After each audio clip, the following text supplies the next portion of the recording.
Welcome to the Postpartum Coach podcast, where we embrace our needs as moms. We learn to lead ourselves first, then our families, and where we create our own healing from the inside out to find our way to the work we were meant to do in this world. I'm your host, a fellow mom of 3 and a certified life coach, Lizzie Langston.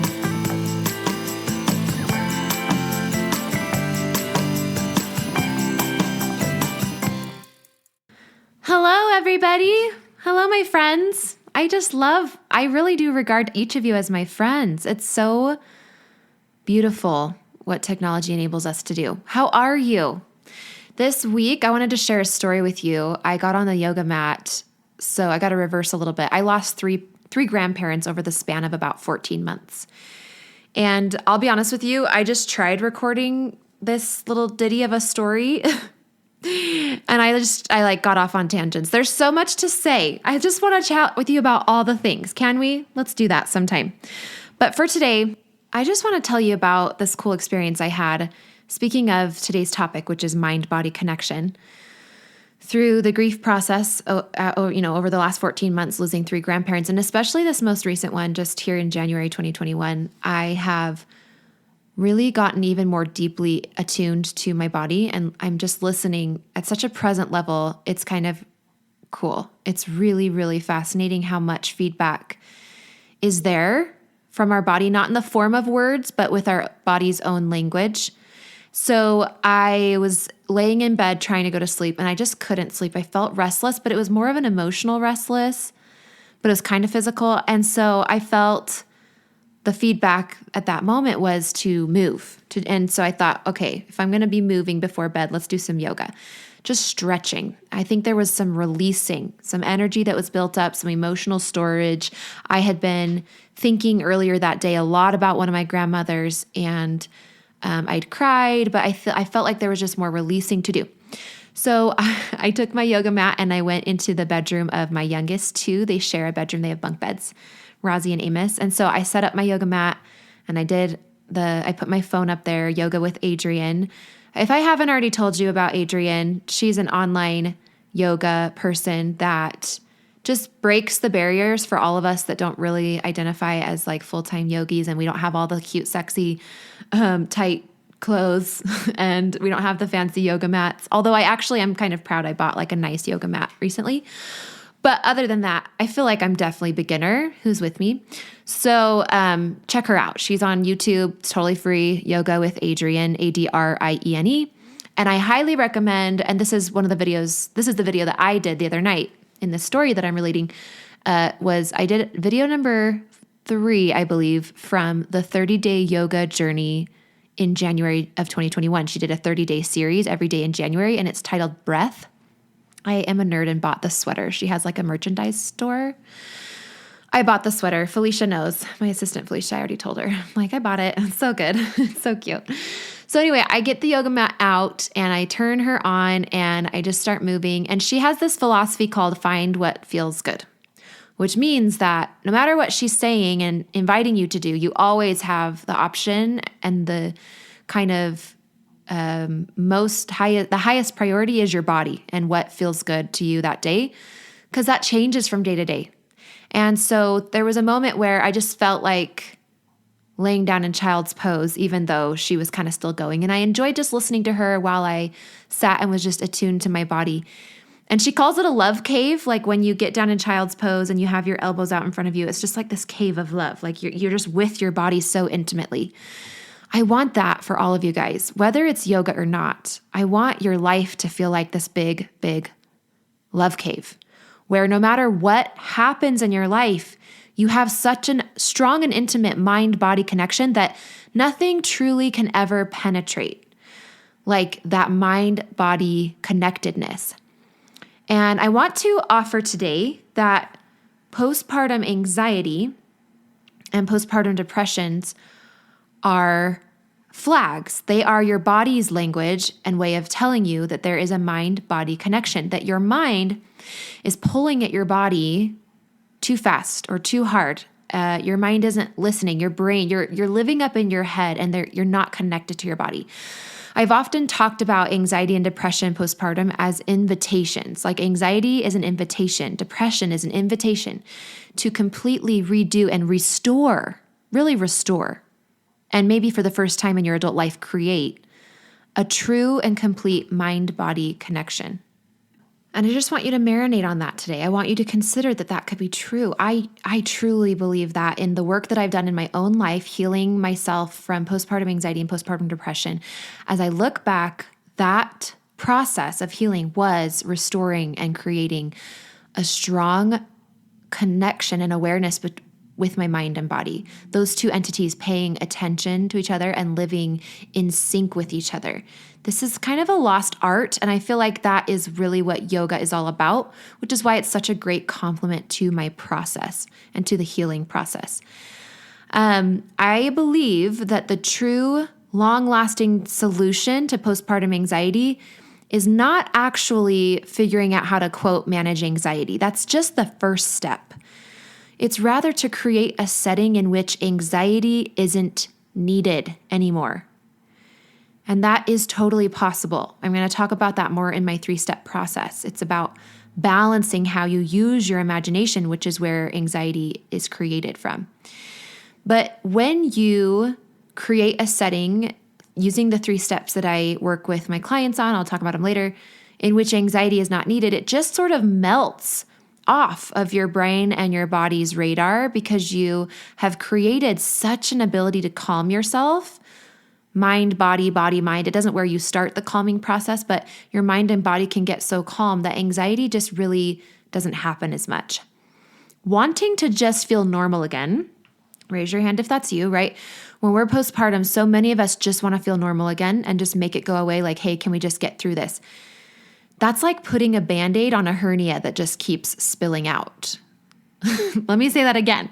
It's kind of like a grotesque image, but you know what a hernia is? It's when your intestines are literally like spilling out into your stomach. Your intestinal lining has essentially given way and your intestines are sort of spilling out and it results in like this loose bagginess happening in your abdomen. It's really gross, kind of.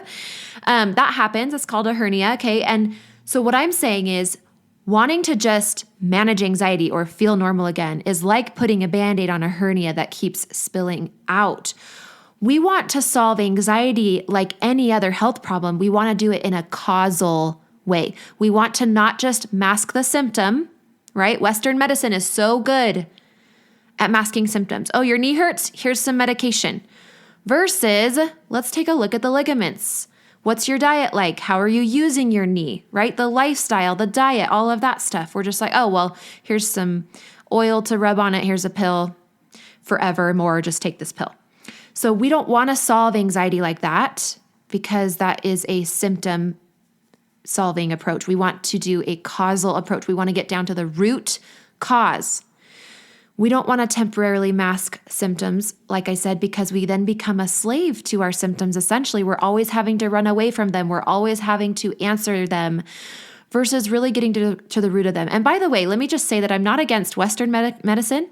I'm not against medicine at all. I just don't advocate for a medicine-only approach to anxiety and depression because the cause of anxiety and the cause of postpartum depression and postpartum anxiety is a lack of mind-body connection. Let me say that one more time.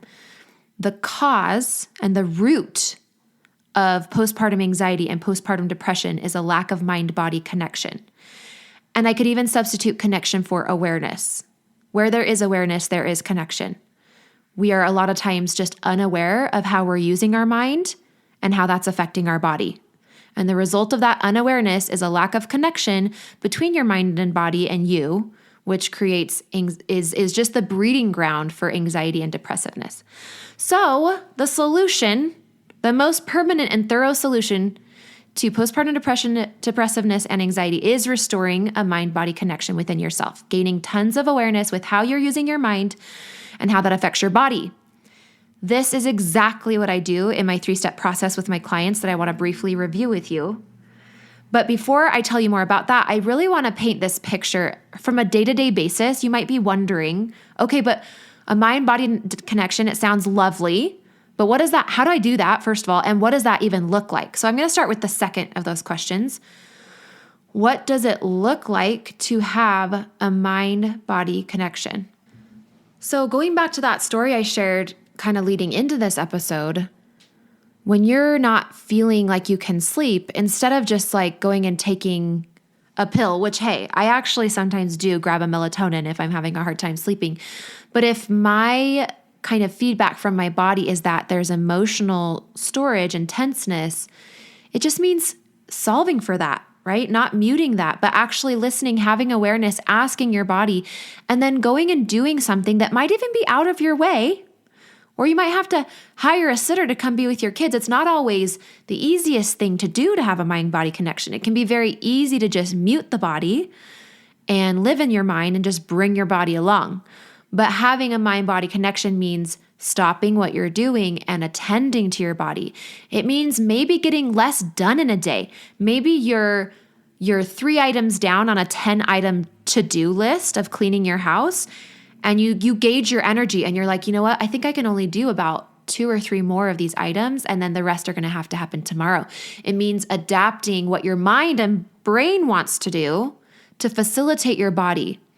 And the belief that underlies that, the belief that you would need to have to take that action, is that life is just better with a mind-body connection, and that a mind-body connection and like how you're living is just as important as what you're doing when you live. Let me say that just one more time. And I know Adrienne, my yoga friend online, she says this all the time. How you do the movement is just as important as doing the movement. In fact, more important.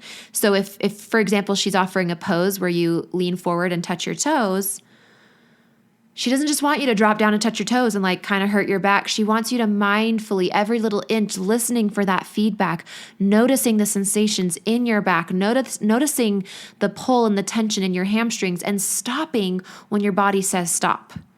Because we know that not all of us can go to our toes, right? So apply that little image there to your day with your kids. When your kids are asking for a snack, but you just sat down on the couch, instead of thinking, I have to go help them because they're asking for a snack, checking in with your body, and maybe you tell them, hey, give me 5 minutes. Mommy's body is asking for a rest, and I'm going to listen, and I'm going to rest right now. So I will help you get a snack in 5 minutes. Or, if your husband is asking you to stay with the kids when you were going to go out because he's going to get home late, it means maybe potentially calling somebody if that was important to you and if your body really felt like it needed to get out, or taking the kids with you and still getting out.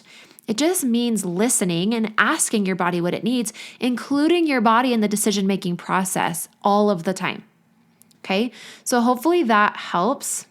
Later in this episode, at the end of the episode, I'm really excited about this. I'm going to be reading a list that I asked my clients to give me of all of the sort of ripple effect results that they have seen in their life and in their work life, in their motherhood, in their marriage, in their personal life, as they have established a mind-body connection. So stay till the end to hear that. To further teach and illustrate this idea of a mind-body connection, I really wasn't, when I was thinking about this episode, I really want you, no matter where you are, where you gauge that you are in your personal connection between mind and body, I wanted to kind of illustrate and paint a picture that is so vivid and so real that you could see yourself in it. So that's part of why I'm sharing my clients' results later in this episode. But to do that, I wanted to walk you down this path of possibility, which I believe is a life that is available to you and to each of us that awaits you. So I believe that you can be living in the same brain and the same body, those two things that make up our entire existence, right? I believe that you can live in your mind and body in a way where they are working together, where you can calm your body instantly with your mind, and you can calm your mind instantly using your body. It's a marvelous world to live in. I love it dearly. I want you to do this, and I believe you can.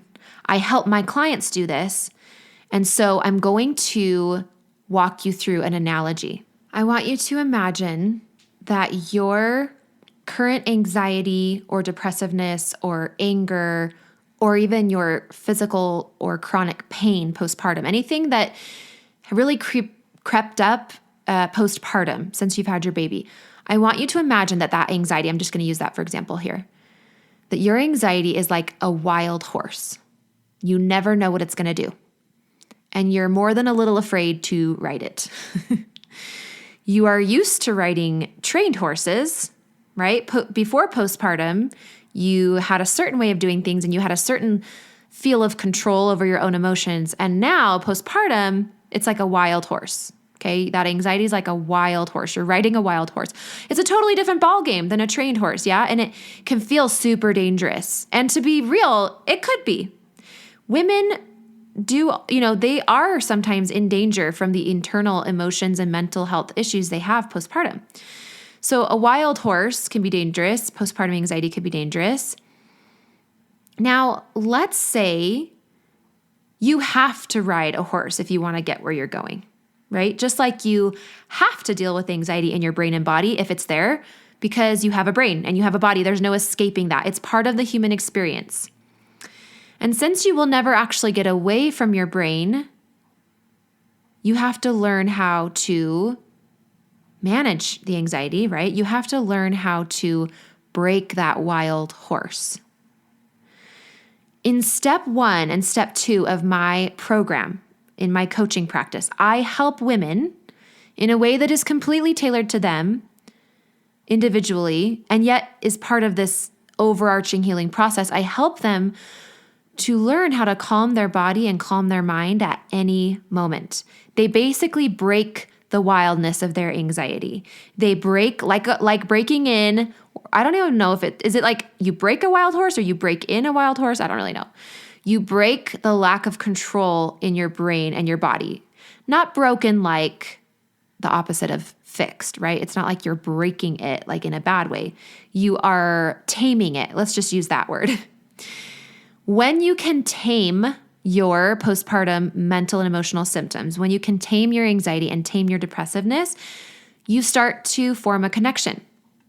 Now, going back to this horse analogy, I want you to imagine being a cowgirl, a cow woman, that truly breaks that wild horse. And he was broken by you, and he is loyal to you. Can you just imagine the relationship that could be there potentially when there is so much calm? So when you stayed calm through his wild and you got him to be calm, now you're both calm together. How much trust is there? How much partnership is there? How much you can get done and achieve together? How much more? And could you have ridden that wild horse and gotten some things done just through threatening, through physical pain, through poking and prodding him? Possibly, although the danger level would have been high and the effectiveness would have been low. When you dedicate time to the relationship with your anxiety, just like you dedicate this time to breaking this wild horse, you have a true partner. You have trust. You have the ability to be calm together, and it is so rewarding. This relationship between your mind and body that a cowgirl, an experienced cow woman, I feel weird saying cowgirl, cow woman might have with her horse that she breaks, it's a unique relationship. This is the relationship you can have with your body because it's yours, and because the wild that is there, when you're the one to learn how to calm it, which I guide you, so I'm like the cowgirl trainer. I train the cowgirls and then they go break the wild in their horse or their body, right? This is such a fun analogy. It's unlike anything, and it's such a rewarding relationship, and you have it for life, my friends. You have this relationship for life. There's such beautiful consent. And I also want you to think about just zooming in. It's such an artistic image, right? Zooming into riding a horse that you have broken by yourself, and this horse is totally connected to you. How hard do you feel like you might have to tug on those reins to get that horse to turn for you? If you have built, you've invested this time and this love, really it's a labor of love, to get the wild out of this horse, to help this horse heal and to know that he or she is loved, to help this horse be grounded and broken in. When you do that, like I said, you have a relationship for life, and you can just barely tap that horse's side, and she goes from a walk to a gallop, or a trot, and from a trot to a gallop, and from a gallop to a run, from a run to a sprint. It's the subtlest little things. It's like driving a really fancy car and learning how to use that steering wheel and getting to know how hot the gas pedal is and how sensitive the brakes are, so that you're not jolting yourself forward when you stop at a stoplight. You understand just how hard to touch that gas pedal, or just how hard to touch those brakes for your car to slow down gracefully and at a pace that doesn't leave you jerking around.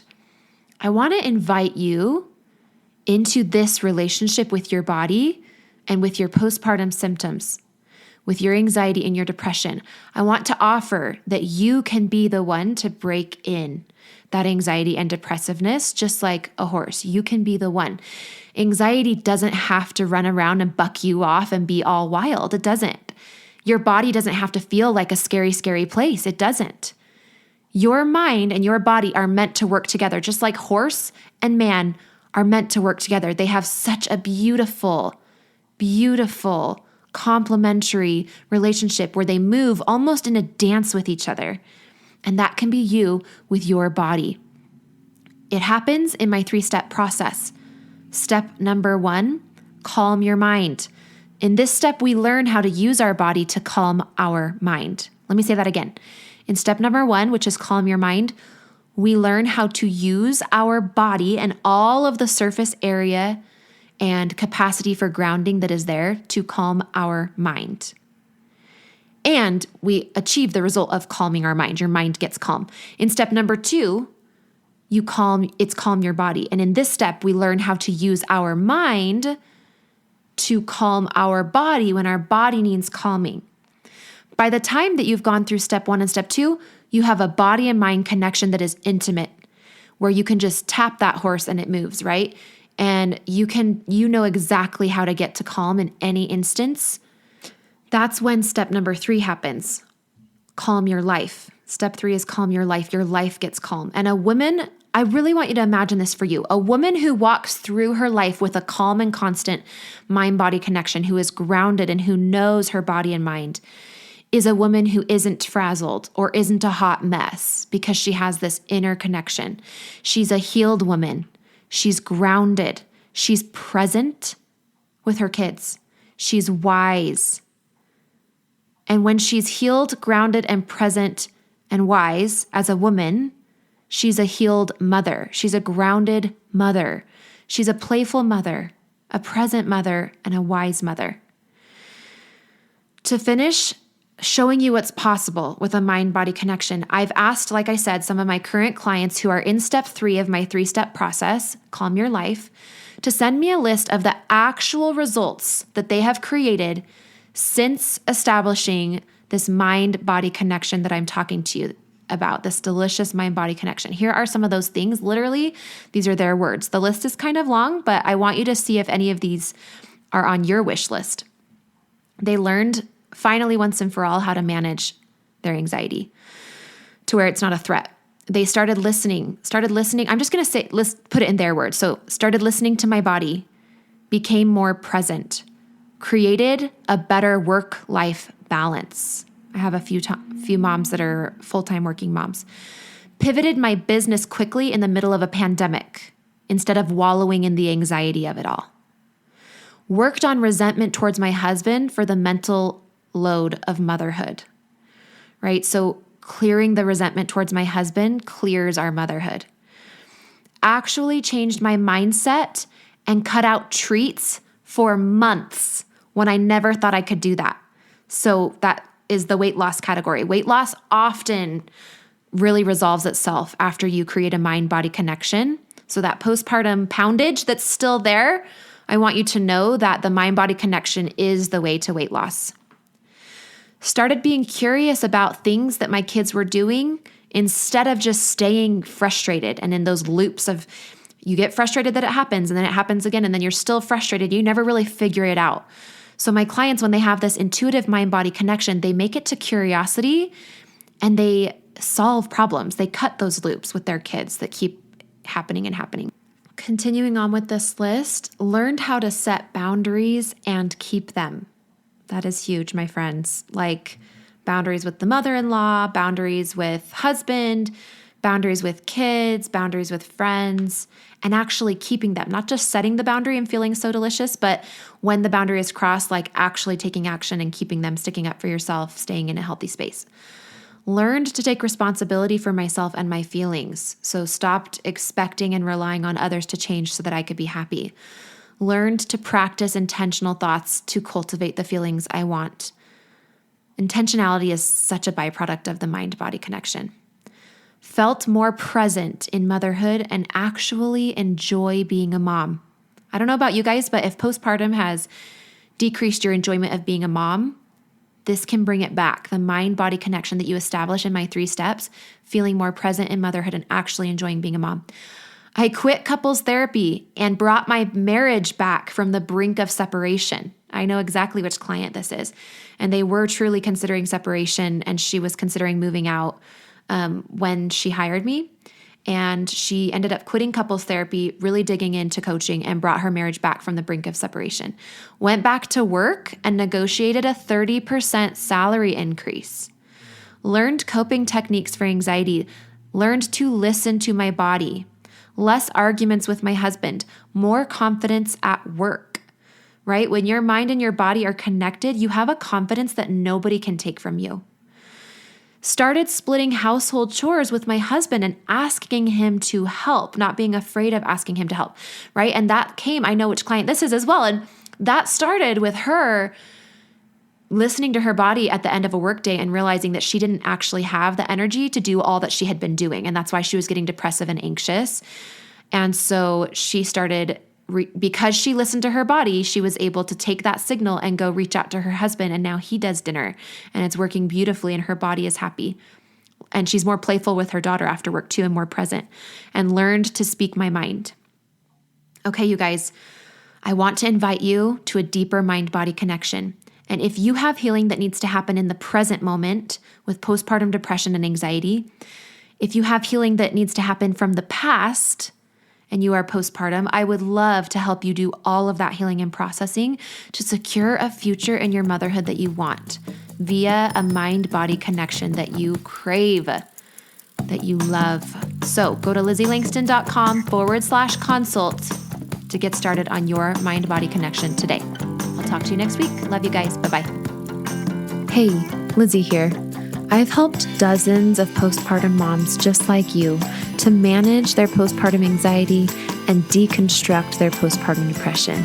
It's really easy for me. So if you're ready to feel better, I know the way. Let's chat on the phone. Set up a time by going to LizzieLangston.com/consult. It's pretty simple, and I will be calling you soon.